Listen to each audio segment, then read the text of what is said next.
Hi, on the Woodpecker today, I'm making guides to make repetitive cuts with my track saw.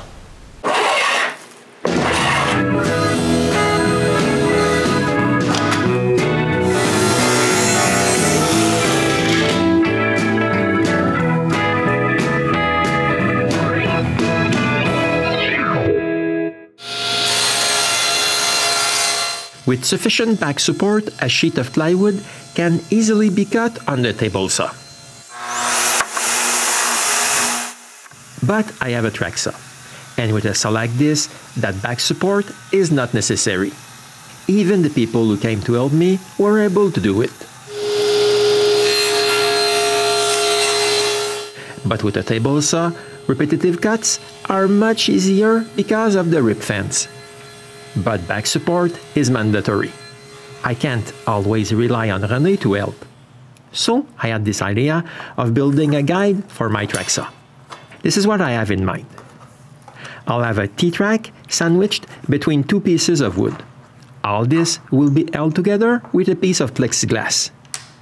Two T-nuts will hold that to the rail, and a knob holds everything in place. I begin by cutting the plexiglass.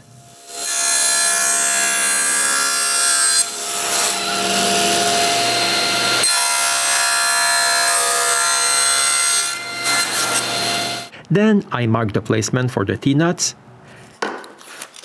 stick both pieces together, and drill the holes.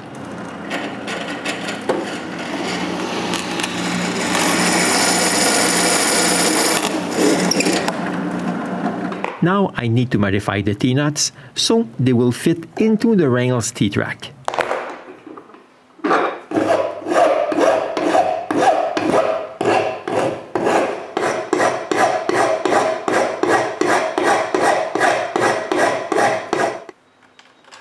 Now that I know that the nuts fit into the track, I can assemble the plexiglass on the rail.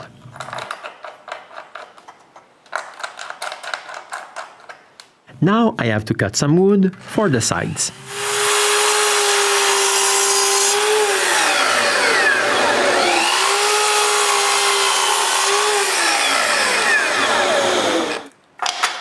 Then I can put all the pieces together and screw the first block.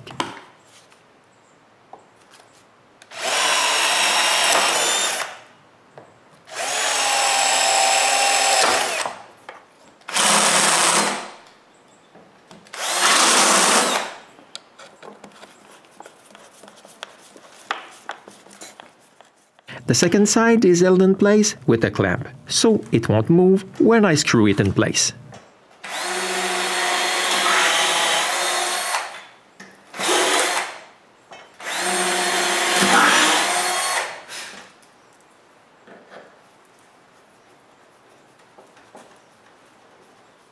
Next, I drill the hole for the locking knob.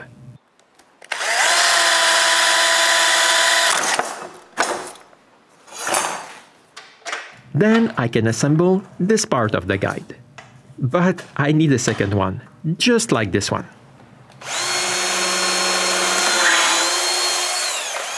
Now that I have both parts which are screwed to the rail, I need to make the other end of the T-track. I begin by ripping two pieces of plywood for the end stop. It's at this precise moment that I realize that all the wood I was using is too thick. It's thicker than the T-track. I planed the long one in the thickness planer.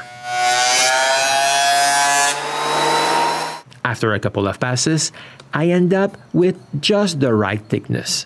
But the pieces that I already cut are too small to go through the thickness planer. So I change tools and set up the drum sander and sand those pieces thinner.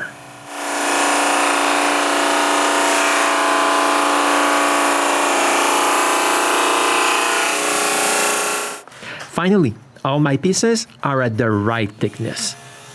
Now I can cut the rest of the wooden part of the stops.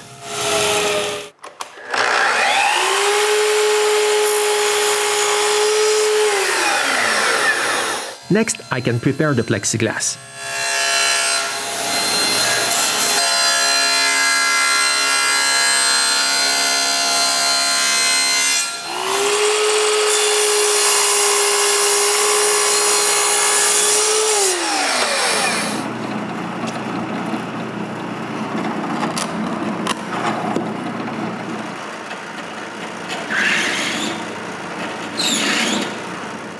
I'm sure that it's square, I can screw every piece in place.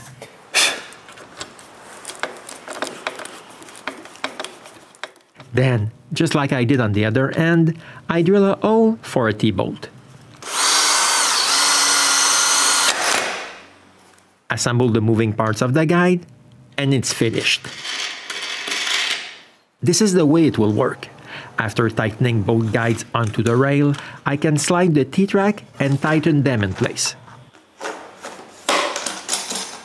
The other parts just slide into the T-tracks and I'm ready to use the guide. Here's a simple demonstration. I mark the width of the cut. Then I lay the track directly on those marks. I push the stop up to the plywood edge, tighten it down, and repeat the same thing on the other one. Then it's as easy as cutting the plywood, which I will not cut because I need this piece of plywood for something else. If it would have been cut, I would have just replaced the guide on the freshly cut edge and I would have ended up with the same width all the time. All those small pieces can easily be stored anywhere when it's all in pieces. And the best part is that now I always have extra T-tracks on hand if I need one right away. This is my new Traxa guide. I know it's not much, but I will most likely use it in the future. Thanks and see you soon on the Woodpecker.